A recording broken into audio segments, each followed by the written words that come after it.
दुनिया के अलग अलग हिस्सों में राज परिवारों की कहानियां कुतूहल का विषय बनती रही है। कहा जाता है कि अंग्रेजी साम्राज्य में सूरज कभी अस्त नहीं होता।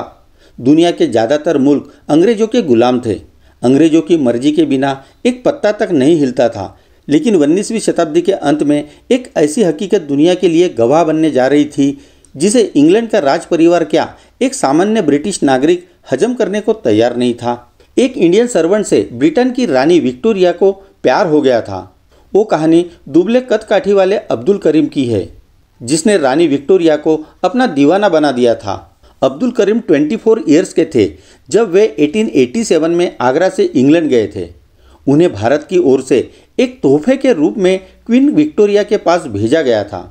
एक साल के भीतर ही इस नौजवान को महारानी के दरबार में शिक्षक का दर्जा दे दिया गया था और उन्हें निर्देश दिया गया था कि वो महारानी को हिंदी और उर्दू सिखाए। डायरियों से संकेत मिलता है कि महारानी विक्टोरिया का अब्दुल करीम से अपने खास सेवक जॉन ब्राउन से भी ज़्यादा करीबी रिश्ता था।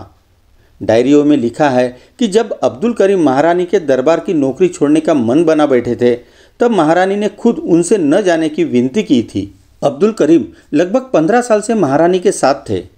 इंग्लैंड से लौटने के बाद वह आगरा में अकेले ही रहा करते थे। जब महारानी विक्टोरिया अब्दुल को पत्र लिखती थी तो उसके अंत में तुम्हारी प्रिय माँ और तुम्हारी सबसे करीबी दोस्त लिखती थी। कभी कभी तो महारानी अपने पत्रों में किस के साइन भी बनाती थी, जो उस समय में बेहद असाधारण बात थी।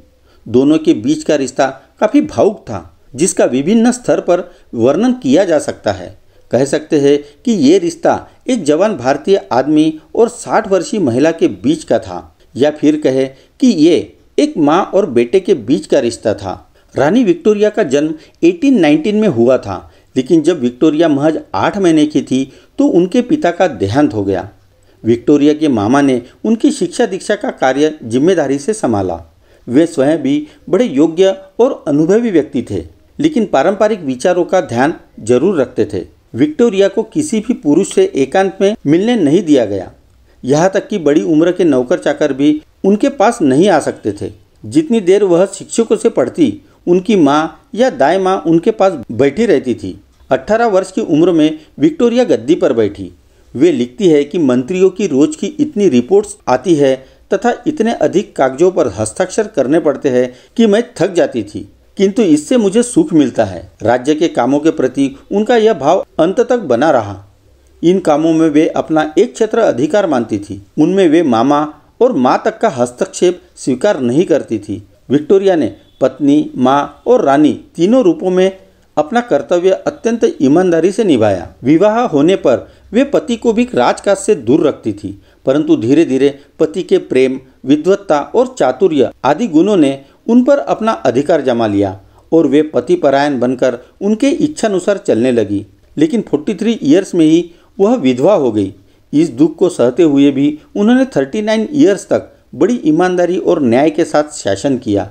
जो भार उनके कंधों पर रखा गया था, अपनी शक्ति सामर्थ्य के अनुसार वे उसे अंत तक ढोती रही, किसी दूसरे की सहायता स्वीकार नहीं की।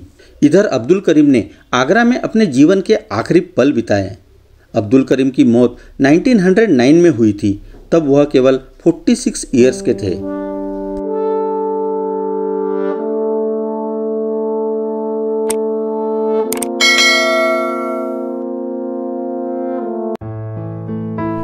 चलो जल्द ही मिलते हैं नए वीडियो के साथ ग्लोबल इंसाइक्लोपीडिया में।